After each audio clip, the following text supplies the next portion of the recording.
이 괴물을 독거름통에 던져라. 사천당과 가주의 목소리는 얼음처럼 차가웠다. 갓 태어난 아기는 울지 않았다. 빗덩이의 눈동자는 허연 백탁으로 뒤덮여 있었다. 선천적 맹인. 게다가 피부는 시커멓게 죽어 문드러지고 있었다. 혈관이 독으로 썩어 들어가는 저주, 독혈병이었다. 하인들이 짐짝을 치우듯 아기를 지하 감옥으로 끌고 갔다. 그곳은 사천당가가 천년 동안 모은 온갖 동물들이 고여 흐르는 거대한 쓰레기통이었다. 아기는 시커먼 도객구덩이 속으로 소리 없이 가라앉았다. 하지만 죽지 않았다. 당무진, 그는 가주의 서자로 태어났으나 태생부터 폐기물이었다. 독혈병은 보통 태어남과 동시에 숨을 거두는 병이다. 하지만 무진의 몸속에서는 기적이 일어났다. 독으로 썩어가는 혈관이 역설적으로 외부의 독을 걸러내는 걸음망이 되었다. 가주는 무진을 보고 혀를 찼다. 쓸모는 없지만 버리기는 아깝다. 죽어가면서 이 구덩이의 도끼나 정화하는 소모품으로 쓰기로 했다. 그렇게 무진은 수천 가지 동물 속에서 독을 먹으며 자랐다. 5살이 되었을 때 무진은 말을 배웠다. 눈은 여전히 보이지 않았지만 상관없었다. 그는 세상을 독의 흐름으로 읽기 시작했다. 공기 중에 떠다니는 희미한 도끼, 땅 밑으로 흐르는 축축한 독액, 그리고 사람의 심장 속에서 끓어오르는 새카만 독소까지. 보이지 않는 것이 도리어 그를 강하게 만들었다. 10살이 되던 해, 무진은 홀로 지하의 어둠 속에서 움직였다. 당감 무사들이 술에 취해 내뱉는 무공의 구결을 귀로 씹어 삼켰다. 단전은 이미 독혈병으로 썩어 문드러져 길을 담을 수 없었다. 대신 그는 제 몸을 흐르는 시커먼 핏줄을 단전으로 삼았다. 독이 흐르는 혈관을 압축하고 터뜨려 쏘아내는 금기의 무공, 혈독공이 탄생한 순간이었다. 15살의 어느 날이었다. 감옥 벽 너머로 비명소리가 들려왔다. 살려주세요. 여자의 목소리였다. 무진은 망설이지 않았다. 손끝에서 뿜어져 나온 독액이 강철보다 단단한 감옥벽을 순식간에 녹여버렸다. 평생을 갇혀 지내던 지하의 괴물이 처음으로 빛 아래로 발을 내디뎠다. 밖에는 한 여자가 쓰러져 있었고 단가 무사들이 칼을 빼들고 그녀를 에워싸고 있었다. 이 여자는 밀정이다. 죽여라. 무사들의 외침에 무진이 가로막아섰다. 기다려라. 지하의 괴물이 기어나왔다. 같이 죽여버려. 무사들이 달려들었다. 무진의 손이 허공을 갈랐다. 짧고 간결한 동작이었다. 혈독분사. 손끝에서 뿜어져 나온 시커먼 독액이 무사들의 가슴에 박혔다. 비명지를 틈도 없었다. 무사 5명의 피부가 순식간에 녹아내리며 바닥으로 고꾸라졌다. 압도적인 살상력이었다. 무진은 쓰러진 여자를 일으켰다. 그녀의 이름은 설화였다. 떠돌이 유엔이라 했다. 설화는 초점 없는 무진의 눈을 바라보며 떨리는 목소리로 감사를 표했다. 고맙습니다. 은혜를 잊지 않을게요. 별일 아니다. 나를 여기서 데리고 나가다오. 이곳을 떠나고 싶다. 무진은 처음으로 바깥 세상을 향해 손을 뻗었다. 설화는 기꺼이 그 손을 잡았다. 사천당가를 뒤로 하고 둘은 도망쳤다. 무진의 평생에 걸친 첫 번째 탈출이었다. 사흘을 쉬지 않고 걸어 작은 마을에 도착했다. 설화는 낡은 주막의 방 한 칸을 얻어 무진을 눕혔다. 여기서 지내요. 제가 돌봐드릴게요. 15년 만에 처음 느껴보는 안식이었다. 설화는 무진을 위해 밥을 짓고 옷을 빨고 그가 한 번도 보지 못한 세상의 색깔들을 이야기해 주었다. 무진은 처음으로 마음의 빗장을 열었다. 왜 이렇게까지 잘해주지? 제 목숨을 구해주셨잖아요. 은인이니까요. 평화는 짧았다. 한 달이 지나던 날 설화가 사라졌다. 무지는 미친 듯이 마을을 뒤졌다. 공기 중에 남은 그녀의 채취와 미세한 기운을 추적했다. 그리고 강가에서 그녀를 발견했다. 설화는 싸늘한 시신이 되어 있었다. 가슴에는 날카로운 검기가 관통한 흔적이 역력했다. 그 시신 곁에는 구대 문파 중 하나의 문양이 새겨진 부러진 칼끝이 떨어져 있었다. 무지는 식어버린 설화의 몸을 안았다. 가슴 속에서 뜨거운 것이 치밀어 올랐다. 슬픔보다 더 거대하고 잔혹한 감정, 분노였다. 누가 죽였지? 어떤 놈이냐? 대답해 줄 사람은 없었다. 무지는 결심했다. 이 땅을 지배하는 9개의 문파, 그들 중 누가 범인인지 알 수 없다면 모두를 지워버리겠다고. 그는 강가 언덕에 설화를 묻고 비석을 세웠다. 반드시 복수하겠다. 내 전부를 걸고. 그때 기이한 현상이 일어났다. 설화의 몸에서 희끄무레한 빛이 뿜어져 나오더니 작은 구슬 하나가 무진의 손바닥에 내려앉았다. 설화가 평생을 닦아온 의술의 정수가 무공의 형태로 응축된 무공 구슬이었다. 무진은 깨달았다. 자신에게는 죽은 자의 무공을 추출할 수 있는 전대미문의 능력이 있다는 사실을. 무진은 설화의 의술이 담긴 구슬을 가슴 깊숙이 품었다. 이것은 단순한 힘이 아니었다. 죽은 그녀가 남긴 마지막 유산이자 복수를 위한 칼날이었다. 마을을 떠나는 무진의 앞에 검은 옷을 입은 남자가 나타났다. 당무진이냐? 무진의 손이 검자루로 향했다. 누구냐? 나는 무공중개인이다. 소문 듣고 왔다. 네가 죽은 자에게서 무공을 뽑아낸다지? 남자가 내민 명함에는 절도라는 이름이 새겨져 있었다. 함께 장사하자. 내가 고객을 물어올 테니 너는 추출한 무공을 팔아라. 돈은 반반이다. 무지는 명함을 만지며 고민했다. 첫 번째 복수의 대상을 향해 가는 길. 이 정체 모를 사내를 믿어도 될 것인가? 무진의 발걸음은 이미 가장 가까운 구대 문파, 화산파를 향하고 있었다. 수백 명의 화산파 제자가 숨을 죽인 연무장 한복판. 한 노인이 비웃음을 흘리며 검을 뽑았다. 맹인이 검을 쓴다니 화산의 이름이 우스워졌구나. 천하 10손가락 안에 꼽히는 검객 청운검선이었다. 그 마주편에선 당무지는 대답 대신 검자루를 잡았다. 텅 빈 눈동자는 허공을 향해 있었으나 발끝에서 느껴지는 땅의 진동과 공기를 가르는 기운은 이미 청운검선의 위치를 정밀하게 그려내고 있었다. 시작하자. 무진의 짧은 선언과 함께 결투가 시작되었다. 사건의 발단은 사흘 전이었다. 설화를 묻고 돌아온 무진에게 절도는 기묘한 제안을 던졌다. 너처럼 죽은 자의 무공을 뽑아낼 수 있는 재능은 천하에 없다. 그걸 탐내는 자들은 줄을 섰지. 함께 장사를 하자. 복수를 위한 자금도 필요하지 않겠나? 무진은 차가운 눈으로 절도를 응시했다. 그는 타협할 수 없는 조건을 걸었다. 내가 직접 싸워서 이긴 자의 무공만 판다. 내 손으로 원수를 갚는 과정이어야 하니까. 절도는 그 기백에 질린 듯 고개를 끄덕이며 암흑가의 거상 금왕을 연결했다. 금왕은 화산파의 비전 검법인 화산신금을 원했고 그 대가로 100만냥이라는 천문학적인 액수를 제시했다.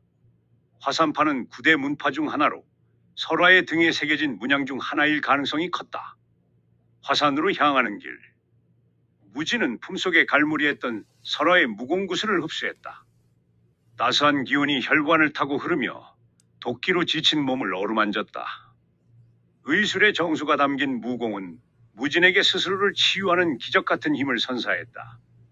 하지만 그 온기가 느껴질수록 무진의 심장은 더욱 차갑게 식어갔다. 유일하게 마음을 열었던 이의 유산이 복수를 위한 도구가 되었다는 사실이 그를 괴롭혔다. 화산파는 9대 문파 중에서도 검술이 가장 매섭기로 유명해. 정말 정면으로 도전장을 던질 셈이야? 절도의 걱정 섞인 물음에 무지는 대답 대신 산을 올랐다.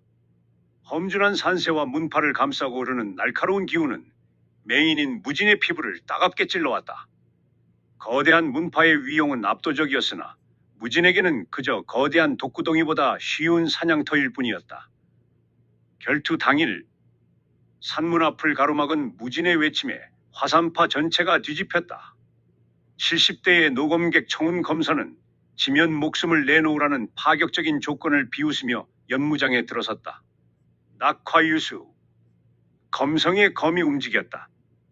꽃잎이 흩날리듯 부드럽고 빠르게 몰아치는 검의 기운. 수십 개의 날카로운 궤적이 무진의 전신을 노렸다. 하지만 무진은 단 한 걸음의 움직임으로 모든 공격을 비껴갔다. 보지 못해도 느꼈다. 공기의 밀도가 변하는 지점, 검이 가르는 바람의 결이 도끼보다 선명하게 읽혔다. 청운 검선은 화산신검 24식을 차례로 펼쳤다. 화려했다. 하지만 시간이 흐를수록 노검객의 얼굴은 경악으로 물들었다. 단 한 치의 오차도 없이 모든 공격이 맹인의 코앞에서 허무하게 빗나갔기 때문이다. 어떻게 보지도 못하는 놈이 내 검의 길을 읽는단 말이냐? 내 차례다. 무진이 검을 뻗었다. 혈관 속에 압축해두었던 검은 도끼를 검에 실었다. 혈도검 일식. 찰나의 순간이었다. 검날이 청운 검선의 팔을 가볍게 스쳤다. 하지만 결과는 참혹했다. 상처를 타고 들어간 혈독은 순식간에 노검객의 전신을 마비시켰다. 빳빳하게 굳은 청운 검선의 몸이 중심을 잃고 비틀거렸다. 이럴 수가. 독이냐? 이것이 내 무공이다. 항복하라. 무진이 그의 목에 칼날을 겨누자 청운 검선은 결국 검을 놓았다. 패배를 인정한 것이다. 연무장은 충격적인 침묵에 잠겼다. 맹인이 천하의 검성을 꺾었다는 사실이 믿기지 않는다는 듯했다. 하지만 무진의 검은 멈추지 않았다. 그는 그대로 검을 밀어넣어 청운 검선의 가슴을 꿰뚫었다. 죽어라. 너희 중 하나가 내 은인을 죽였다. 확실하게 하겠다. 청운 검선이 피를 토하며 쓰러졌다. 그 순간 시체 위로 눈부신 빛의 무리가 솟아오르더니 이내에 영롱한 구슬 하나가 무진의 손바닥에 맺혔다. 화산파의 정수가 담긴 무공 구슬, 화산신검이었다. 감히 스승님을. 분노한 화산파 제자들이 달려들었다. 무진은 발을 굴렀다. 발밑에서 시작된 검은 동무가 연무장 전체를 순식간에 뒤덮었다. 달려들던 수백 명의 무사가 한꺼번에 거품을 물고 고꾸라졌다. 연무장은 지옥으로 변했다. 누가 설화를 죽였나? 대답하는 이는 없었다. 모두가 중독되어 고통에 신음하며 바닥을 기고 있었다. 무진은 차갑게 등을 돌렸다. 화산파를 떠나는 그의 뒤로 절도가가 흥분에 겨워 따라붙었다. 무진은 손에 든 구슬을 절도에게 던졌다. 구슬은 곧장 금왕에게 전달되었고 무진은 50만 냥이라는 거액을 받았다. 지하 감옥에서 독만 마시고 살던 그가 처음으로 세상의 가치를 손에 쥔 순간이었다. 무당파로 향하는 길목의 한 주막. 땀을 식히던 무진과 절도 앞에 낯선 자객이 나타났다. 그는 무진에게 편지를 건넸다. 금왕이 보낸 추가 의뢰였다. 무당파 장로를 죽여달라. 보수는 200만 냥. 무진의 눈썹이 꿈틀거렸다. 직접 싸우는 것이 아닌 암살 의뢰였다. 자객이 말을 보탰다. 당신이 직접 움직일 필요는 없습니다. 제가 하겠습니다. 다만 아까 얻은 화산신검 구슬을 제게 주십시오. 그걸로 장로를 죽이겠습니다. 무진은 선택해야 했다. 자신의 무공을 타인에게 쥐어주고 손쉽게 돈과 복수를 얻을 것인가? 아니면 피칠갑이 되더라도 자신의 길을 고수할 것인가? 선택의 압박이 무진의 숨통을 조여왔다. 달빛조차 스며들지 못하는 금은밤. 무당산의 정적을 깨고 창문이 미세하게 떨렸다. 종이 한 장 들어갈 틈조차 허용치 않던 창살이 소리 없이 벌어지더니 검은 그림자 하나가 방 안으로 녹아들었다. 방의 주인은 무당파의 원로 장로이자 5손가락 안에 꼽히는 어른인 현호진인이었다. 그는 90년이라는 세월 동안 쌓아올린 깊고 두터운 내공을 지닌 최고의 고수였다. 하지만 그 기나긴 세월이 독이 되었을까? 매일 밤 가장 깊은 밤중에 홀로 명상에 잠기며 모든 기운을 몸 안에 정수로 모으는 그의 수련 방식은 역설적으로 외부의 침입에 가장 취약한 순간을 만들어냈다. 그림자가 품속에서 기묘한 물건을 꺼냈다. 그것은 얼마 전 화산파의 검성이 죽으며 남긴 정수, 화산신검의 기운이 응축된 영묘한 구슬이었다. 그림자가 자신의 칼날에 그 구슬을 갖다 대자 시퍼런 불꽃 같은 검기가 칼날을 타고 사납게 일렁였다. 누구냐? 현호진인이 뒤늦게 눈을 떴으나 이미 화산의 매서운 검술이 그의 목을 노리고 쏟아진 뒤였다. 낙화유수. 꽃잎이 지고 물이 흐르듯 매끄러운 검기가 방 안을 가득 메웠다. 무당의 침소에서 화산의 절정 무공이 펼쳐지는 기괴한 광경이었다.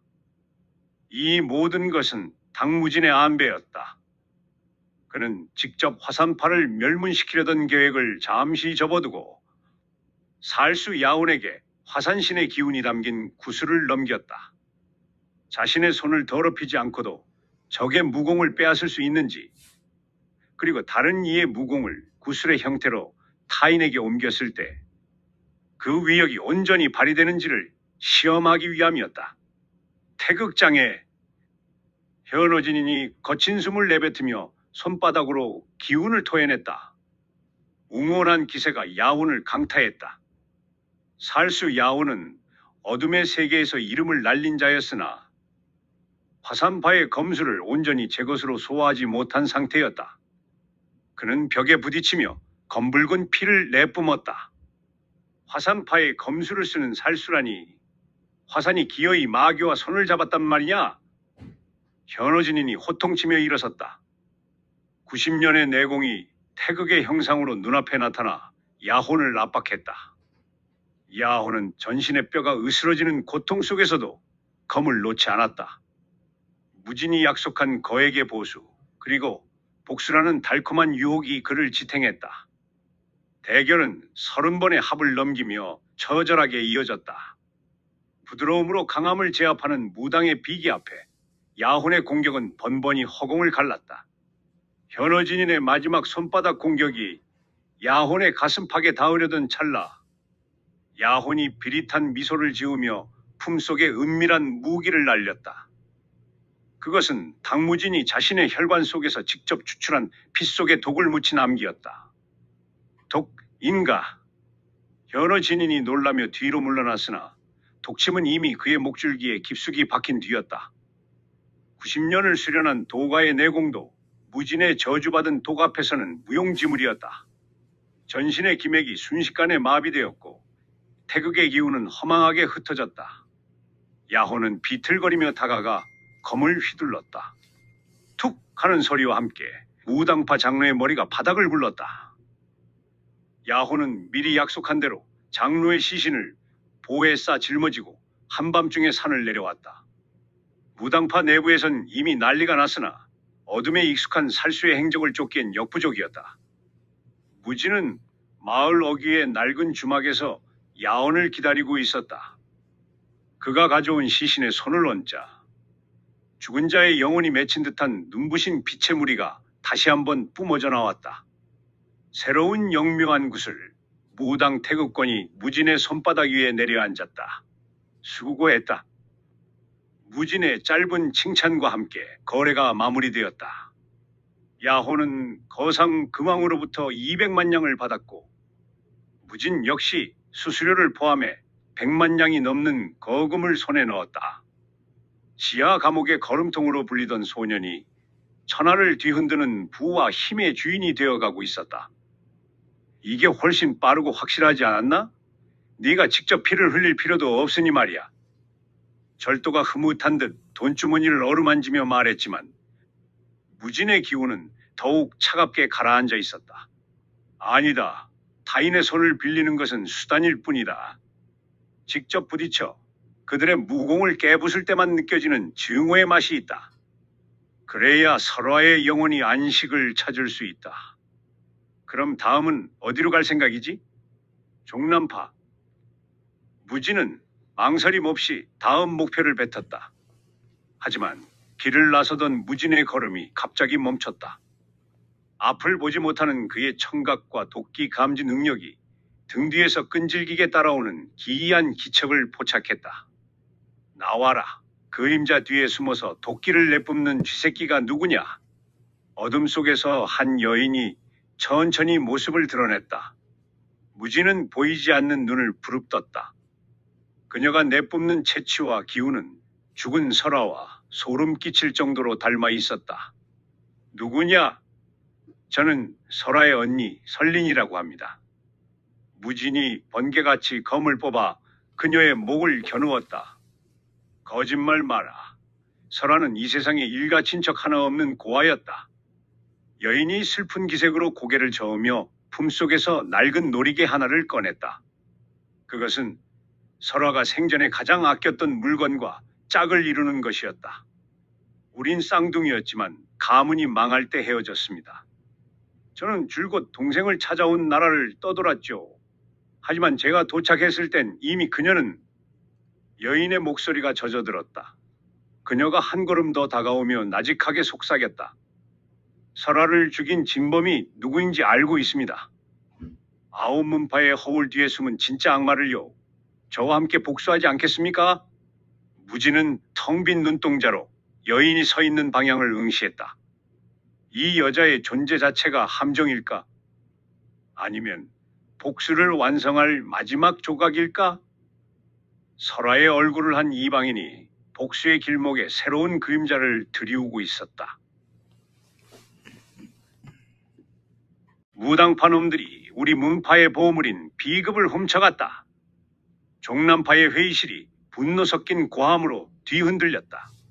탁자 위에는 무당파의 정수인 태극권의 비법이 적힌 책자가 놓여 있었다. 하지만 기이한 점은 그 종이 갈피마다 종남파를 상징하는 인장이 선명하게 찍혀 있다는 것이었다. 이것 보시오. 우리 문파의 도장이 찍힌 채 무당의 기술이 적혀 있어. 놈들이 우리 비법을 훔쳐 제 것인 양 위조하다가 실수로 인장을 남긴 게 분명하오. 장로들의 눈이 뒤집혔다. 문파의 자존심이 짓밟힌 순간이었다. 종남파의 문주가 차갑게 결단을 내렸다. 전쟁이다. 무당의 뿌리를 뽑아버려라. 이 거대한 소용돌이의 중심에 당무진이 있었다. 그는 죽은 설화와 똑 닮은 얼굴을 한 여인 설린과 동행하고 있었다. 무진은 여전히 그녀를 의심했으나 설린이 내뱉은 정보는 무진의 증오에 불을 지피기에 충분했다. 설화는 어느 한 문파의 손에 죽은 것이 아니라 종남파와 무당파가 땅을 차지하기 위해 벌였던 사륙전의 한복판에서 이름 없이 희생되었다는 사실이었다. 어느 쪽이 그녀를 죽였는지 알 수 없습니다. 하지만 양쪽 모두의 칼날이 무고한 그녀를 향했죠. 설린의 말에 무진의 몸에서 검은 도끼가 아지랑이처럼 피어올랐다. 그렇다면 둘 다 무너뜨린다. 함께 길을 가던 절도가 비열한 미소를 지으며 무서운 계책을 제안했다. 무진이 가진 무공 구슬들을 이용해 두 문파가 서로를 도둑으로 오해하게 만드는 것이었다. 절도는 무당의 기운이 담긴 구슬을 이용해 가짜 비법업서를 만들고 종남파의 도장을 정교하게 위조해 찍었다. 동시에 화산의 기운이 담긴 영묘한 구슬을 무당파의 서고에 몰래 흘려 종남파가 화산파의 비법을 훔쳐 숨겨두었다는 오해를 사게 했다. 일주일 후 두 거대 문파가 평원에서 정면으로 격돌했다. 양측에서 동원된 무사만 각각 1000명, 도합 2000명의 병력이 평원을 가득 메웠다. 종남의 날카로운 검술과 무당의 부드러운 권법이 공중에서 맞부딪혔다. 쇠붙이가 부딪히는 소리가 하늘을 찌르고 사람의 비명이 대지를 적셨다. 3일 동안 이어진 전투는 처절함 그 자체였다. 피가 강물을 이루어 발등을 적시고 시체는 산을 이루어 앞을 가로막았다. 증오에 눈이 먼 무사들은 서로를 갈기갈기 찢어 발겼고 결국 평원에는 100명도 채 되지 않는 생존자만이 피를 토하며 누워 있었다. 전쟁터의 열기가 식어갈 즈음 무진이 어둠 속에서 천천히 걸어 나왔다. 그는 보이지 않는 눈 대신 코끝을 찌르는 진득한 피 냄새로 길을 찾았다. 무진은 널브러진 수천 구의 시신 사이를 유령처럼 걸으며 손을 뻗었다. 수확할 시간이다. 무진의 손이 시체에 닿을 때마다 영묘한 구슬들이 하나 둘 솟아올랐다. 종남의 검법, 무당의 기운, 그리고 이름 없는 제자들이 평생을 바쳐 닦은 내공의 정수까지 무진의 손바닥 위로 100개가 넘는 무공 구슬이 모여들었다. 그 광경은 마치 저승의 도깨비불이 어둠 속에서 춤을 추는 듯 기괴하고도 장엄했다. 대단하군. 정말로 평원을 가득 메운 시체들이 돈더미가 되었어. 절도가 흥분에 겨워 구슬들을 챙겼다. 그는 이 구슬들을 어둠의 시장에 내다 팔아 1000만 양에 달하는 거액을 벌어들였다. 지하 감옥의 거름통으로 불리던 맹인 소년 무진은 이제 400만 양의 거금을 손에 쥔 천하에서 가장 위험하고 부유한 존재가 되어 있었다. 이제 시작입니다. 9문파 중 3곳을 무너뜨렸어요. 설린이 무진의 곁에서 나직하게 속삭였다.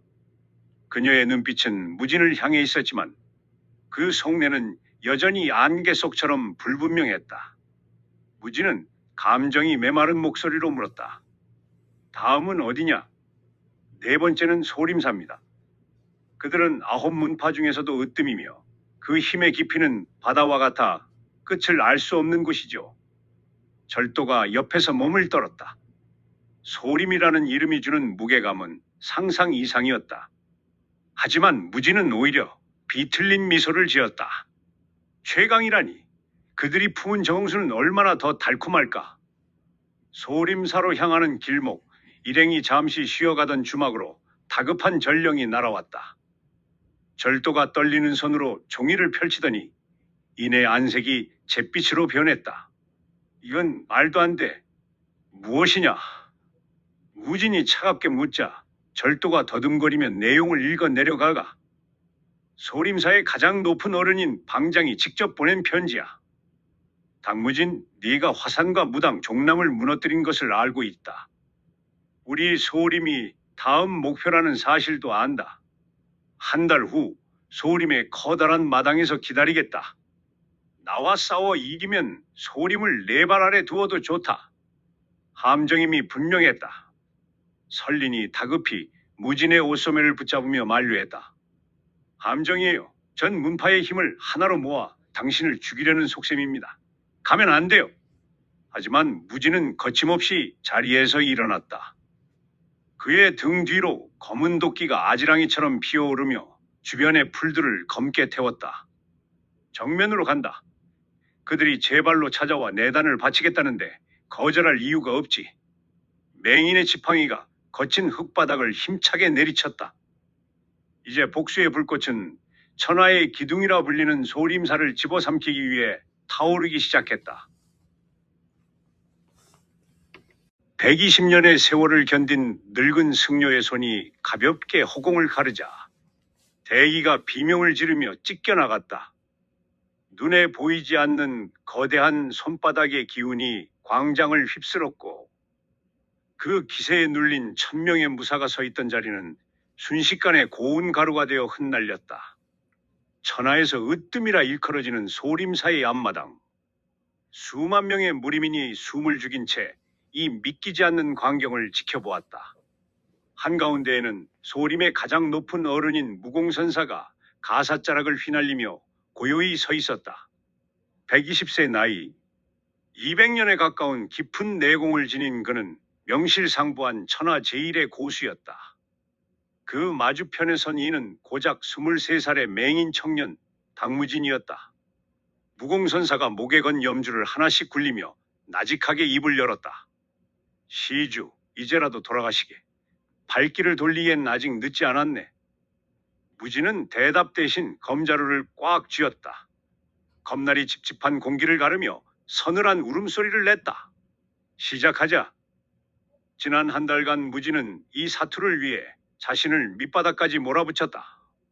그가 수확했던 100개가 넘는 영묘한 구슬 중 가장 강인한 것들을 골라 몸에 새겼다. 종남의 매서운 칼끝, 무당의 부드러움, 화산에 흐르는 듯한 결. 무진은 이 세 가지 문파의 정수를 하나로 녹여내어 새로운 검수를 빚어냈다.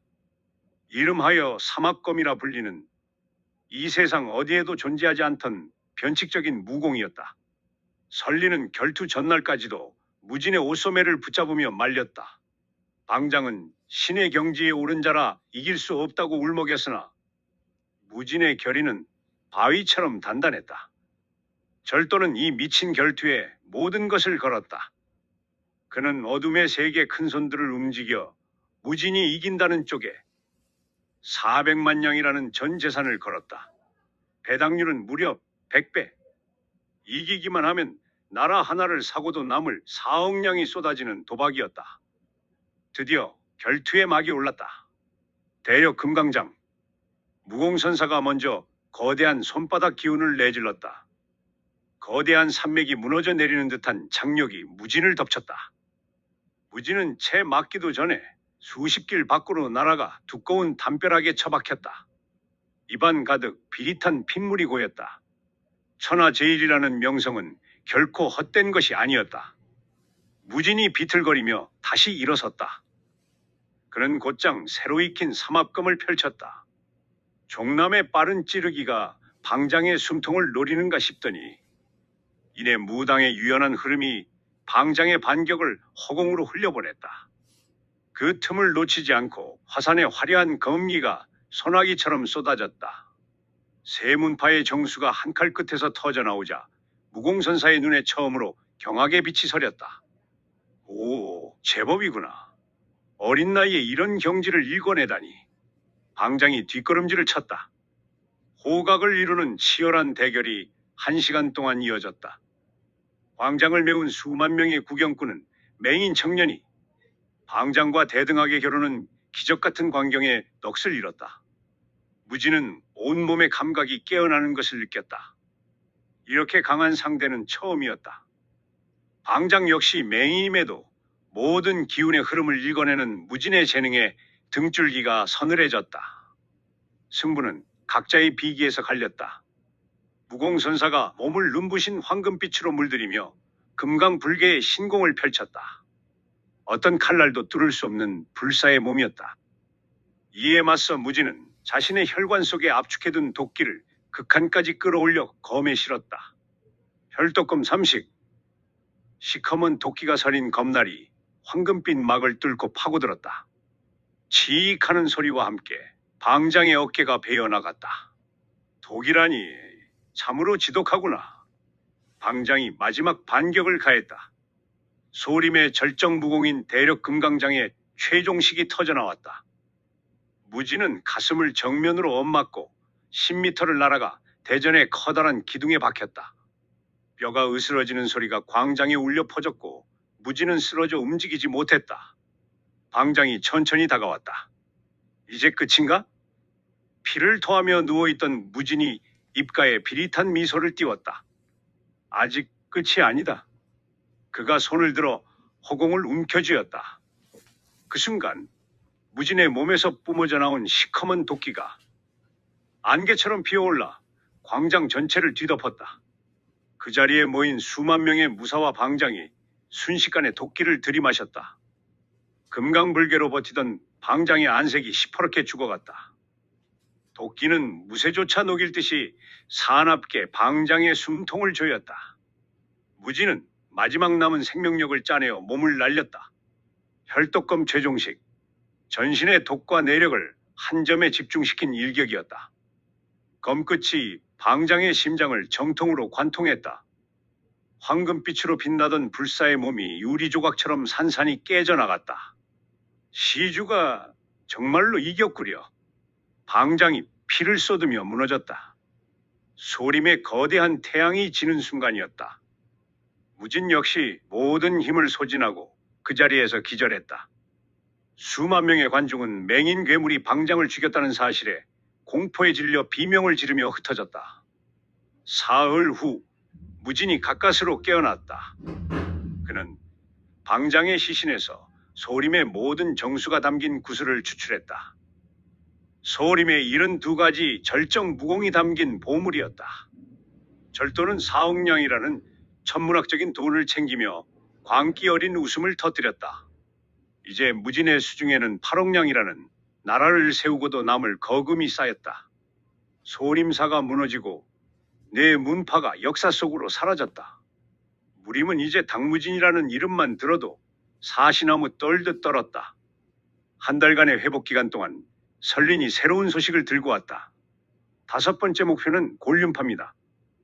그곳의 장로가 10년 전 우리 가문의 가보를 가로채기 위해 부모님을 배신하고 저와 설아를 적들의 손에 버려두고 도망친 원수예요. 골륜파의 위선 아래 숨어 장로 노릇을 하며 우리 가문의 피 묻은 기술을 제 것인 양 가르치고 있지요. 확실합니다. 무진이 무거운 몸을 이끌고 일어서려 할 때 절도가 전소구를 들고 다급히 뛰어왔다. 무진아, 큰일 났다. 골륜, 아미, 점창 그리고 개방까지 네 문파가 손을 잡았어. 당무진을 잡겠다는 연합군이라는 이름으로 10만 명의 무사가 몰려오고 있다. 무진의 텅 빈 눈동자가 서늘하게 빛났다. 분노의 불길은 이제 개별 문파를 넘어 무림 전체를 집어삼키기 위해 거세게 타오르기 시작했다. 하늘을 가린 10만의 깃발이 노도처럼 일렁였다. 골륜의 서슬 퍼런 푸른 기운, 아미의 화사한 분홍, 점창의 서늘한 은빛, 그리고 개방의 누더기 깃발까지 한데 섞여 대지를 뒤덮었다. 10만 무인이 내뱉는 숨결은 평원의 공기를 무겁게 짓눌렀고 지축을 울리는 말굽 소리는 수십 리 밖까지 천둥처럼 울려 퍼졌다. 그 거대한 인간의 해일 앞에 한 남자가 서 있었다. 당무진, 그는 부서진 지팡이 하나에 의지한 채 10만 대군의 위압감을 오로지 홀로 받아내고 있었다. 항복하라. 네놈의 목을 바친다면 고통 없이 황천길로 보내주마. 연합군의 대장이 사자후를 내질렀다. 그의 목소리에는 10만이라는 숫자가 주는 오만함이 가득했다. 무진은 대답 대신 검을 천천히 뽑았다. 쇠붙이가 칼집을 긁는 예리한 마찰음이 10만의 함성을 뚫고 선명하게 울려 퍼졌다. 한 명씩 상대하겠다. 대장이 배꼽을 잡고 비웃었다. 10만 대 1, 상식적으로 성립될 수 없는 싸움이었다. 하지만 무진의 입가에는 비릿한 미소가 걸려 있었다. 미친 것이 아니었다. 그에게는 이 거대한 산을 안에서부터 무너뜨릴 치밀한 계책이 있었다. 무진은 정면으로 맞붙는 대신 어둠의 안배를 택했다. 그는 품 안에서 그동안 수확해댔던 무공굿을 수십 개를 꺼내놓았다. 화산의 검기, 무당의 내력, 종남의 기운이 응축된 정수들이었다. 무진은 미리 고용해둔 살수의 야혼과 그의 무리들을 불러 모았다. 이 구슬들을 각 문파의 진영 깊숙이 심어라. 골륜에는 아미의 비기를, 아미에는 점창의 정수를, 서로가 서로를 배신하여 뒤통수를 쳤다고 믿게 만들어라. 야호는 무진의 뜻을 즉시 알아차렸다. 그날 밤 그림자들이 소리 없이 움직였다. 10만의 군대는 너무도 거대했기에 오히려 내부의 세세한 틈을 살피기 어려웠다. 자객들은 각 문파의 군량고와 대장의 막사에 다른 문파의 절정 무공이 담긴 구슬을 몰래 흘려두었다. 다음 날 아침 평온은 경악과 분노의 도가니가 되었다. 아미파 이 도둑년들아, 우리 문주님의 막사에서 너희의 비전 구슬이 왜 나오느냐? 골륜파의 고함이 터지기 무겁게 아미파 역시 점창파를 향해 삿대질을 시작했다. 불씨는 산불처럼 번졌다. 10년 넘게 쌓아온 문파 간의 신의는 찰나의 의심 앞에 종이장처럼 구겨졌다. 결국 참다 못한 골륜파의 혈기왕성한 제자가 아미파의 여식에게 검을 휘둘렀다. 그것이 피해의 신호탄이었다. 배신자들을 처단하라. 10만 연합군은 순식간에 반으로 쪼개져 서로의 목을 노리는 미친 개가 되었다. 곤륜과 아미가 뒤엉켜 피를 뿌렸고 점창과 개방이 서로의 가슴에 칼을 꽂았다. 무지는 멀리서 그 광경을 고요히 지켜보았다. 절도는 혀를 내둘렀고 설리는 차갑게 가라앉은 눈으로 동족상잔의 비극을 응시했다. 3일 동안 평원은 생지옥이었다. 10만 중 5만이 동료의 칼에 맞아 목숨을 잃었다. 살아남은 자들도 피와 눈물에 젖어 기진맥진한 상태였다. 바로 그때 무진이 움직였다.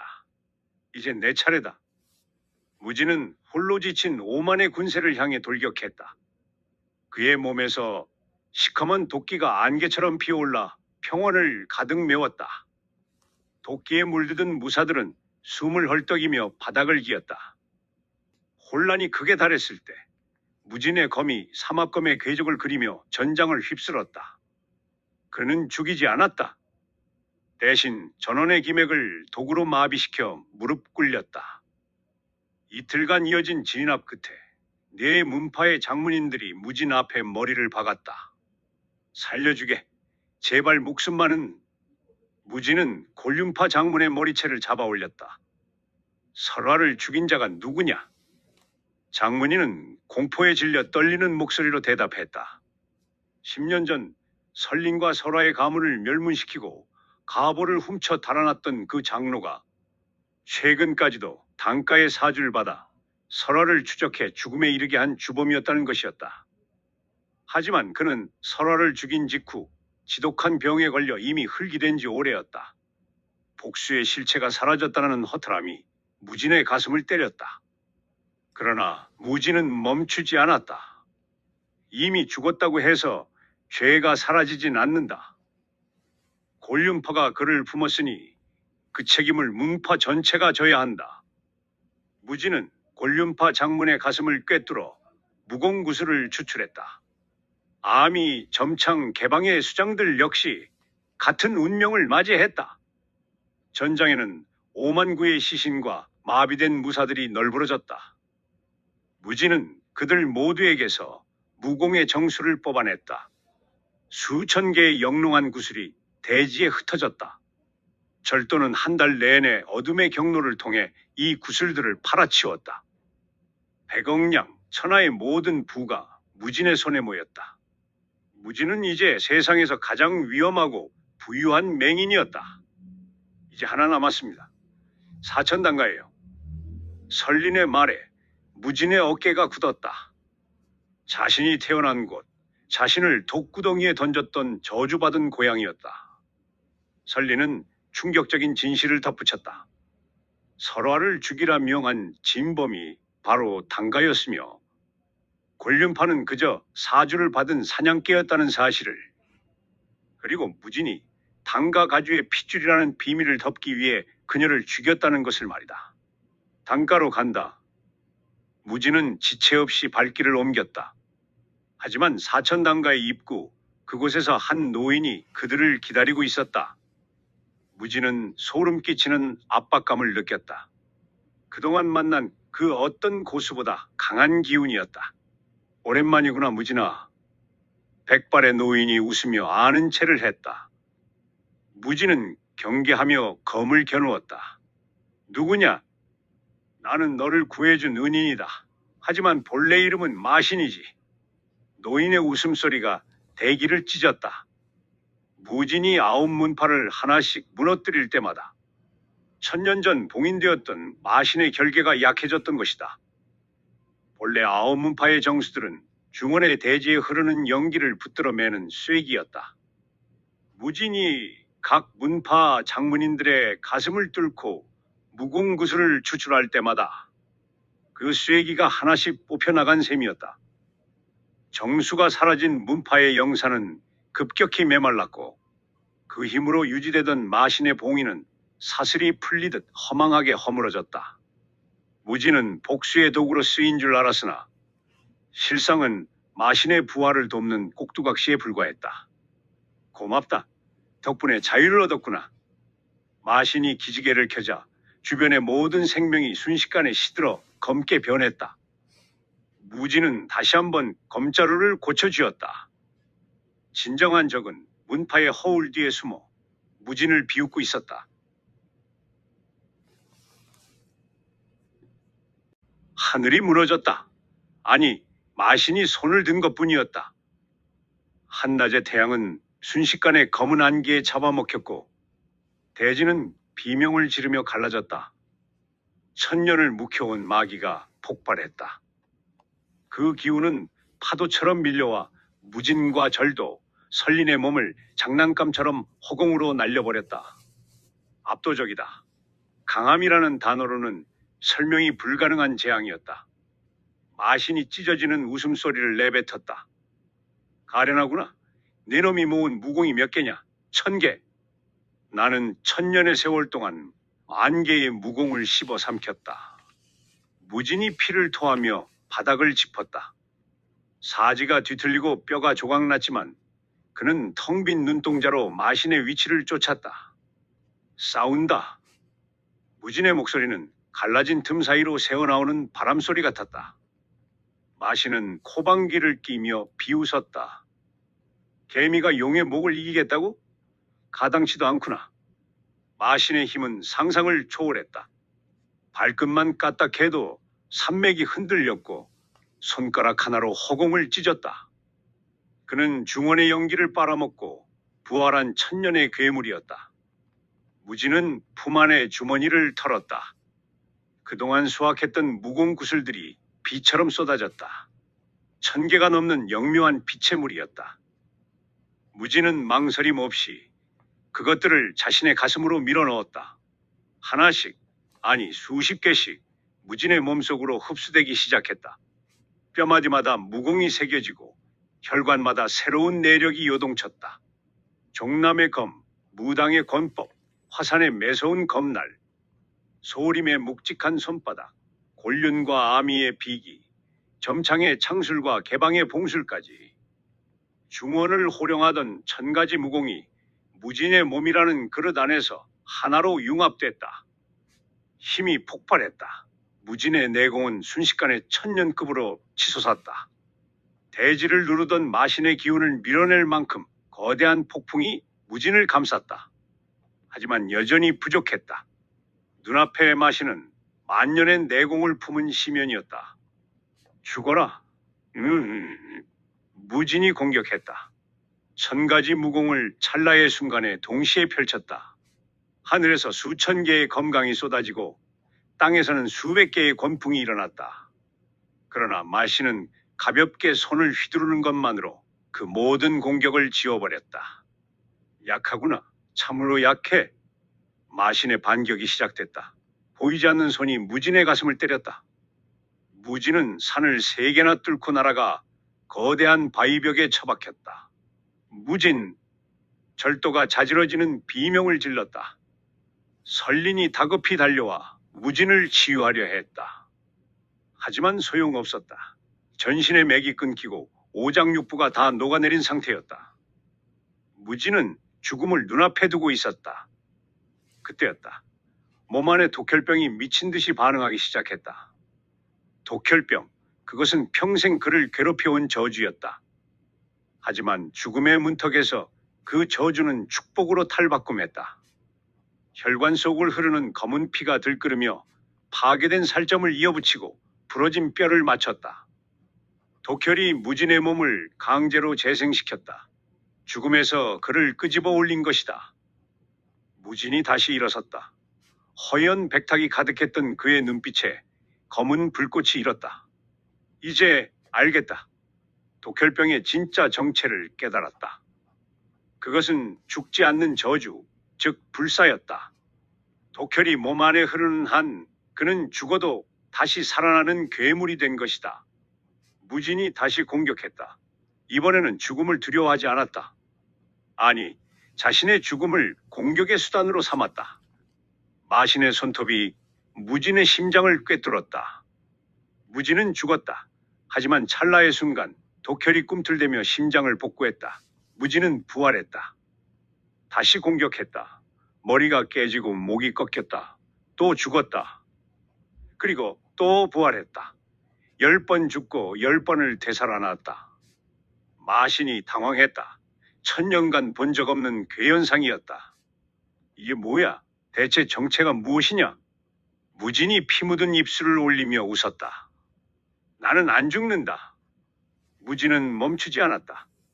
마신이 휘두르는 파괴의 힘을 온몸으로 받아내며 거리를 좁혔다. 마신의 공격이 무진을 찢어발길 때마다 무진은 더 강해진 기세로 일어났다. 마신은 지쳐갔다. 만년의 내공이라 해도 끝없이 되살아나는 망자를 상대하기엔 한계가 있었다. 100번째 부활, 무진의 검이 마신의 가슴을 깊숙이 찔렀다. 1000가지 무공의 정수가 담긴 일격이었다. 이럴 수가, 내가 개미에게. 마신의 눈에서 빛이 사라졌다. 1000년을 기다려 부활한 재앙은 그렇게 무진의 손에 종말을 맞이했다. 마신의 시체 위로 거대한 빛의 덩어리가 솟아올랐다. 10,000개의 무공이 압축된 세상에서 가장 거대하고 불길한 무공 구슬이었다. 무진은 그 구슬을 삼켰다. 순간 세상이 뒤집혔다. 만년급의 내공이 그의 혈관을 타고 폭포처럼 쏟아졌다. 무진은 이제 천하무적이 됐다. 신의 경지에 발을 들인 것이다. 하지만 기쁘지 않았다. 가슴 속에는 지독한 허무만이 고였다. 이용당했다. 설린이 조심스럽게 다가와 그의 어깨를 짚었다. 괜찮아요? 이제 다 끝났어요. 무진이 고개를 저었다. 아니다. 괜찮지 않다. 마신을 부활시킨 장본인은 결국 자신이었다. 복수의 눈이 멀어 쐐기를 뽑으러 다닌 대가가 이 재앙이었다. 세상을 위험에 빠뜨렸다는 죄책감이 독보다 더 아프게 심장을 파고들었다. 절도가 옆에서 툭 한마디를 던졌다. 하지만 막았잖아. 네가 아니었으면 저 마신이 세상을 다 불태웠을 거야. 무진은 쓴웃음을 지었다. 그래, 막았지. 하지만 아직 끝나지 않았다. 마지막이 남았다. 어디로 가려고? 단가로 간다. 무진의 목소리에는 결연한 사리가 담겨 있었다. 사천단가의 정문. 무진이 그 앞에 섰다. 그를 맞이한 것은 수백 명의 무사였다. 단가의 모든 전력이 무진을 에워싸고 칼끝을 겨누었다. 그때 정문이 열리며 한 남자가 걸어 나왔다. 50대 중반의 장년인 단가의 가주 당평이었다. 그는 무진을 보며 묘한 미소를 지었다. 무진이냐? 무진이 고개를 끄덕였다. 그렇다. 잘 컸구나, 내 아들. 무진이 즉시 검을 뽑아 지면을 갈랐다. 나는 네 아들이 아니다. 가주가 길게 한숨을 쉬었다. 그렇게 나올 줄 알았다. 좋다. 하지만 죽기 전에 한 가지 묻겠다. 네가 왜 태어났는지 아느냐? 무진의 검끝이 멈췄다. 가주가 말을 이었다. 너는 실험이었다. 억지로 독혈병 체질을 만들기 위해 수만 번의 시도 끝에 얻어낸 유일한 성공작이지. 왜냐하면 마신을 죽일 수 있는 유일한 방법이 바로 독혈을 가진 불사자뿐이었기 때문이다. 무진의 가슴이 내려앉았다. 자신의 저주받은 태생조차 누군가의 치밀한 계산이었다는 사실에 그는 경악했다. 뭐라고? 단가의 가주 당평이 지팡이를 휘둘렀다. 구르릉 소리와 함께 단가 깊숙한 곳에 숨겨진 비밀 서고의 육중한 돌문이 열렸다. 천년의 먼지를 머금은 공기가 무진의 코끝을 찔렀다. 당평은 품 안에서 빛바랜 두루마리 하나를 꺼내들었다. 단가는 본래 마신의 봉인을 수호하던 가문이었다. 하지만 수백 년 전부터 봉인의 힘이 약해지기 시작했지. 마신이 다시 깨어나는 것은 정해진 운명이었다. 그것을 막을 방법은 오직 하나뿐이었어. 무진은 아무 말 없이 서 있었다. 설린이 떨리는 손으로 그 기록을 넘겨받아 대신 읽어 내려갔다. 독혈병 체질자를 인위적으로 만들어 마신을 죽일 병기로 길러내야 한다. 단가는 대대로 이 잔인한 실험을 반복해왔다. 100명의 아이를 독구덩이에 던졌고 100명 모두가 죽어나갔다. 오직 당신 무진 씨만이 처음으로 성공한 사례라고 적혀 있어요. 무진의 가슴 안에서 차가운 불길이 일었다. 자신이 태어난 이유가, 그 지옥 같은 삶을 견뎌온 목적이 고작 누군가의 계획된 도구였다는 사실이 그의 영혼을 갉아먹었다. 지하 감옥에 던진 것도, 독을 먹여 키운 것도 모두 계산된 것이었나? 당평이 덤덤하게 고개를 끄덕였다. 그렇다. 너를 더 강한 병기로 만들기 위한 연단 과정이었지. 설화를 죽인 것도 당신인가? 너를 끝없는 분노로 몰아넣어야 했다.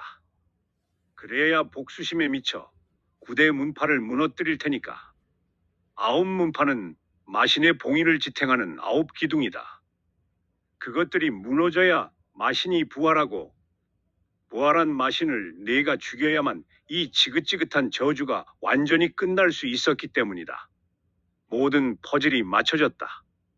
무지는 자신이 걸어온 복수의 길이 결국 당평이 깔아놓은 판 위에서의 춤사위였음을 깨달았다. 나를 평생 조종했구나. 무진의 몸에서 뿜어져 나온 마귀가 서고의 벽을 검게 태웠다. 당평이 씁쓸한 미소를 지으며 검을 뽑았다. 미안하다. 하지만 그것이 세상을 구하는 유일한 길이었다. 용서 못한다. 두 사람은 서로를 향해 검을 겨누었다. 당평은 강했다. 당가 천년의 비전 무공을 집대성한 그의 검술은 그 자체로 거대한 독성 산맥과 같았다. 하지만 무지는 이미 인간의 영역을 넘어선 존재였다. 만년의 내공과 천가지 무공의 정수가 담긴 무진의 검이 허공을 갈랐다. 혈독섬 종막. 단 한 수였다. 당평의 검은 산산조각 났고 그의 가슴에는 깊은 검은이 새겨졌다. 1시간을 넘게 이어진 치열한 공방 끝에 가주는 피를 토하며 무너졌다. 무진이 당평의 목줄기에 칼날을 들이댔다. 마지막으로 남길 말은, 당평이 허탈한 웃음을 터뜨리며 무진을 올려다보았다. 사실 너는 내 핏줄이 아니다. 내가 널 아들이라 부른 것은 오직 너를 더 깊은 배신감과 복수심으로 몰아넣기 위한 수단이었을 뿐이지. 무진의 검끝이 미세하게 떨렸다. 너는 1000년 전 봉인되었던 마신의 혈육이다. 네 몸속에 흐르는 것은 인간의 피가 아니라 마신의 진혈이지. 그래서 네가 독혈병을 가지고도 죽지 않고 살아남은 것이다. 마신이 봉인되기 전 남긴 마지막 후손, 그것이 바로 너다. 충격적인 진실이 무진의 머릿속을 하얗게 비웠다. 내가 그 괴물의 자손이라고? 그렇기에 네가 마신을 죽일 수 있었던 거다. 같은 피를 나눈 자만이 마신의 불사를 끊어낼 수 있었으니까.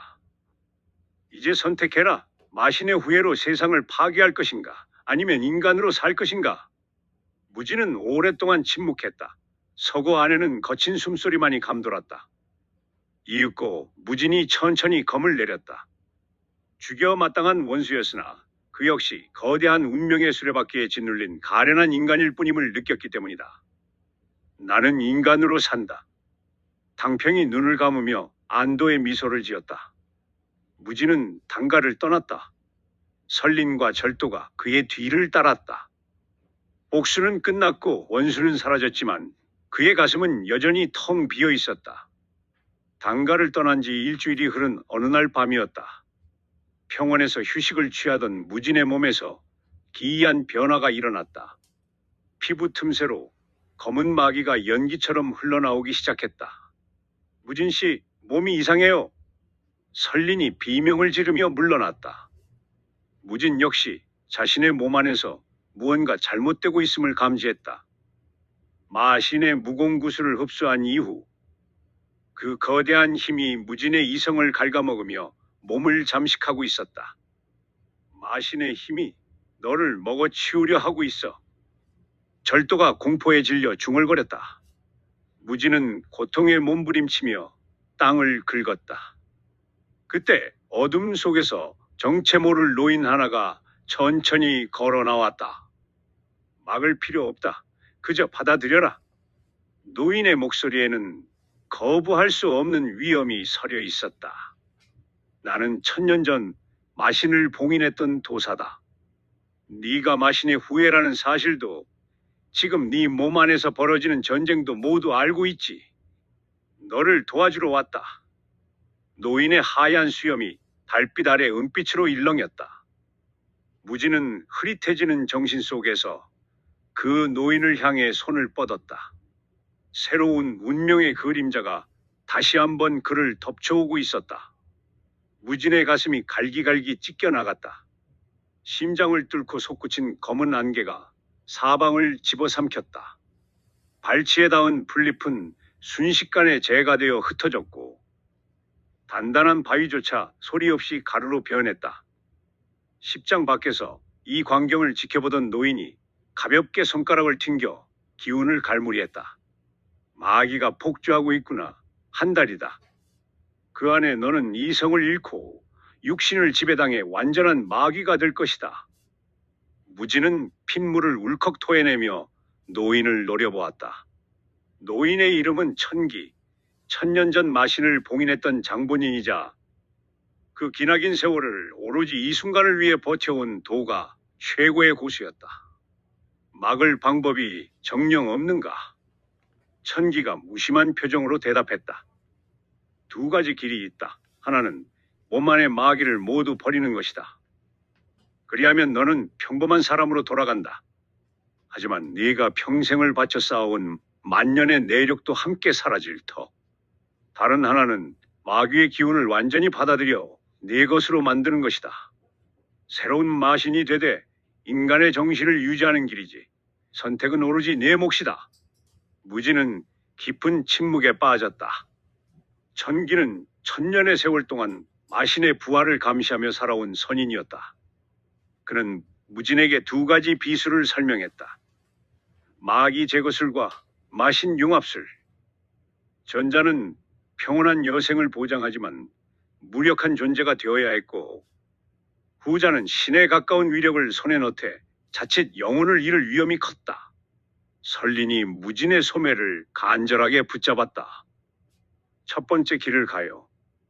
이제 피 비린내 나는 싸움은 신물이 나요.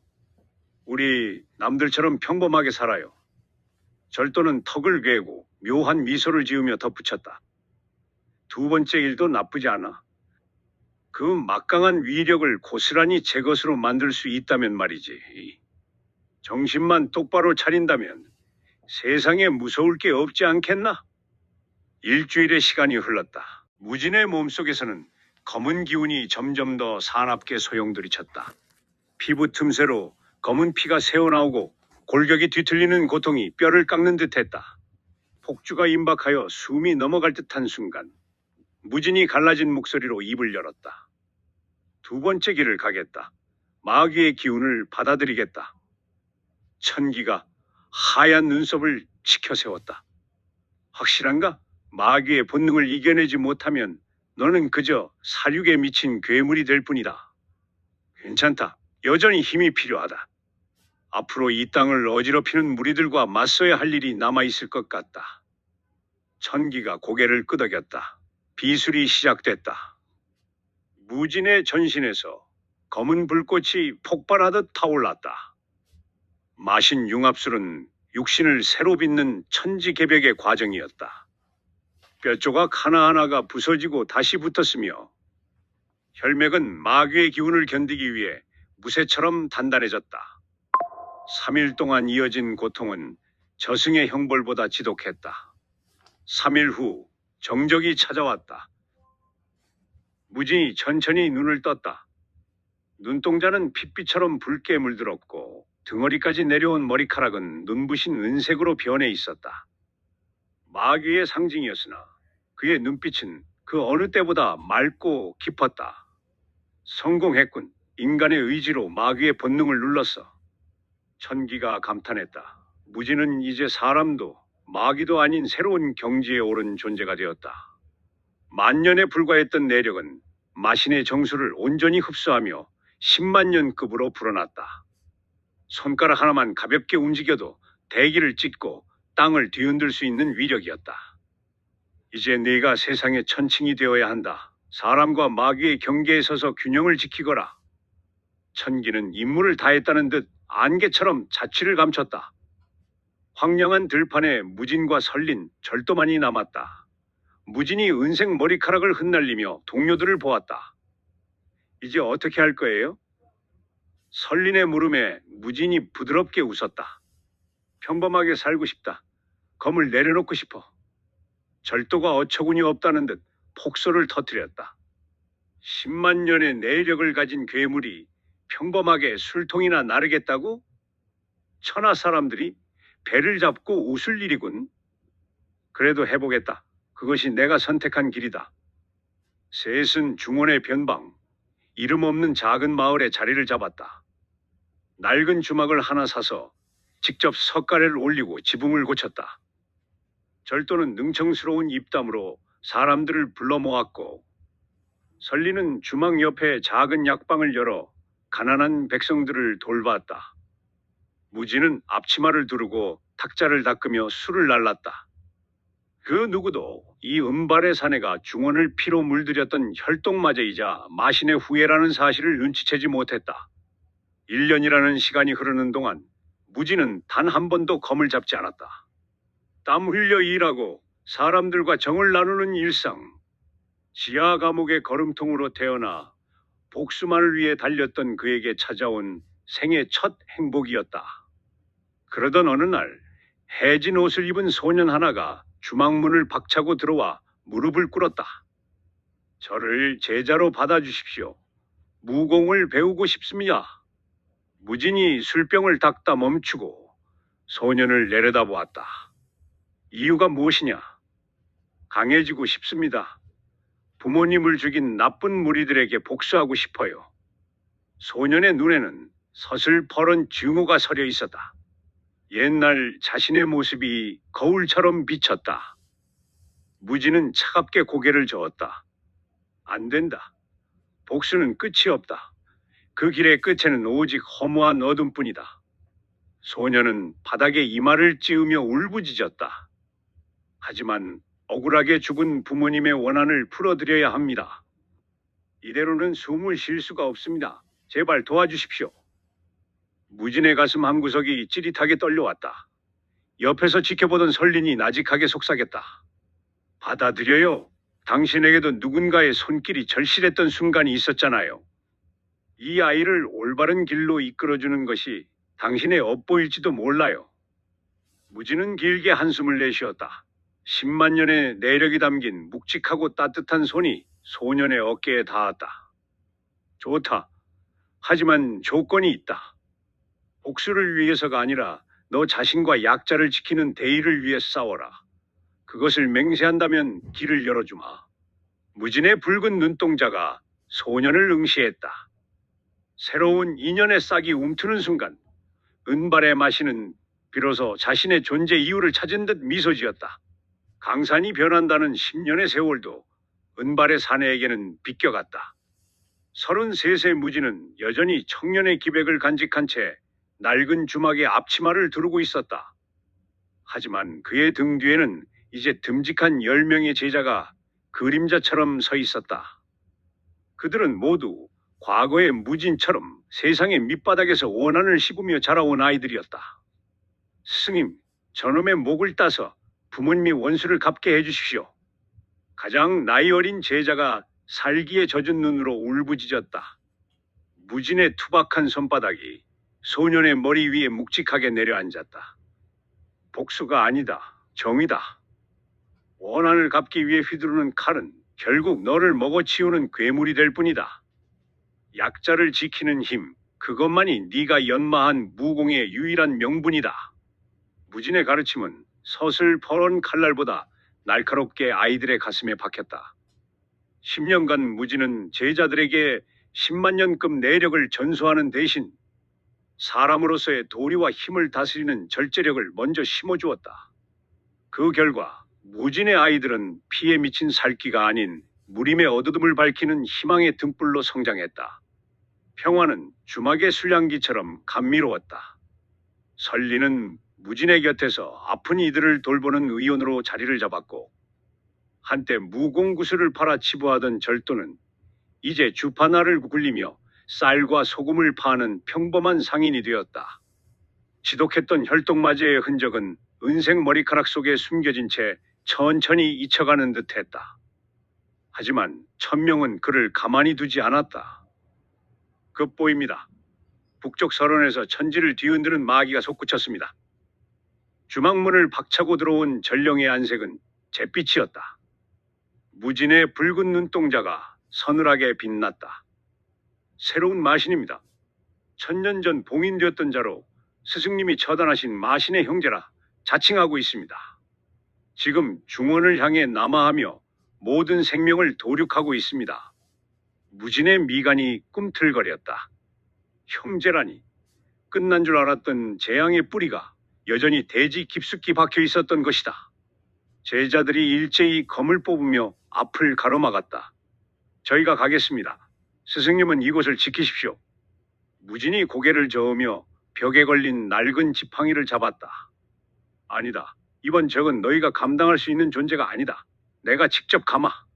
설린이 그의 소매를 붙잡았다. 10년 전처럼 간절한 눈빛이었다. 무진은 그녀의 손등을 가볍게 다독이며 싱긋 웃어 보였다. 걱정 마라. 이제 이런 일은 익숙하지 않으냐? 무진은 홀로 북쪽으로 향했다. 한 달을 쉬지 않고 걸어 도달한 만년설의 요새. 그곳에는 키가 3장에 달하는 거대한 괴물이 서 있었다. 온몸이 강철 같은 근육으로 뒤틀린 마신은 무진을 보자마자 지옥의 파동을 내뿜었다. 내 형제의 피냄새가 네 몸에서 진동하는구나. 네 놈을 찢어 발겨 원수를 갚으리라. 폭풍 같은 대결이 시작됐다. 3일 밤낮 동안 서로는 핏빛으로 물들었고 거대한 빙산들이 가루가 되어 흩어졌다. 마신은 10만 년급의 마력을 휘두르며 무진을 압박했다. 하지만 무진은 10년간 평화 속에서 더욱 깊어진 내공과 마신의 혈통이 선사한 불사의 몸을 지니고 있었다. 혈독검 최종식 천지멸. 무진의 일격이 마신의 가슴을 꿰뚫었다. 거대한 괴구는 비명을 지르며 무너져 내렸다. 무진이 그의 숨통을 끊으려 다가갔을 때 마신은 비릿한 피소를 지으며 마지막 저주를 뱉었다. 크크크, 좋아하지 마라. 나에게는 형제가 셋 더 있다. 그들 역시 봉인이 풀리는 대로 너를 죽이러 올 것이다. 너는 평생 피비린내 속에서 살다 죽으리라. 무진은 아무 말 없이 마신의 가슴에서 영묘한 구슬을 추출했다. 셋이나 더 남았다는 사실에 눈앞이 아득해졌으나 그는 절망하지 않았다. 오히려 당당히 어깨를 폈다. 좋다. 오는 족족 막아주지. 그것이 내가 이 힘을 가진 이유라면 기꺼이 받아들이겠다. 마을로 돌아온 무진을 맞이한 것은 성장한 제자들의 늠름한 모습이었다. 무진은 그들의 눈에서 더 이상 증오를 보지 못했다. 대신 세상을 지키겠다는 강인한 의지가 서려 있었다. 너희가 다음 세대다. 내가 자리를 비워도 혹은 내가 사라져도 이 땅을 지킬 수 있겠느냐? 목숨을 바쳐 지켜내겠습니다. 제자들의 우렁찬 함성이 들판을 메웠다. 무진은 그제야 안심의 한숨을 내쉬었다. 저녁 노을이 붉게 타오르는 주막마당. 절도가 가져온 독주가 잔에 넘쳐 흘렀다. 셋은 말없이 술잔을 기울였다. 지금 이 순간의 평화가 얼마나 귀한 것인지 그들은 누구보다 잘 알고 있었다. 20년의 세월이 더 흘렀다. 50셋이 된 무진은 여전히 청년의 모습을 하고 있었다. 마신의 혈통이 그의 노화를 멈춘 탓이었다. 제자들은 이제 무림을 이끄는 거두가 되어 과거의 타락한 구대 문파를 대신할 정의로운 문파들을 세웠다. 무진은 그들의 뒤에서 가끔 조언을 건넬 뿐 결코 전면에 나서지 않았다. 설린과 함께 평화롭게 늙어가는 일상. 절도는 손주들의 재롱을 보며 무공 대신 장사수완을 가르치느라 여념이 없었다. 마신들은 예고대로 가끔씩 깨어났으나 그때마다 무진과 그의 제자들이 힘을 합쳐 그들을 막아냈다. 어느 깊은 밤 무진은 홀로 마당에 앉아 밤하늘을 보았다. 설아야, 보고 있느냐? 이제 세상의 억울한 눈물은 많이 줄어들었단다. 네가 원했던 것은 피해 복수가 아니라 이런 따뜻한 바람이었겠지. 스치듯 지나가는 바람이 무진의 은발을 어루만졌다. 마치 설화가 대답하는 듯한 온기였다. 무진은 부드럽게 미소 지으며 주막으로 발길을 옮겼다.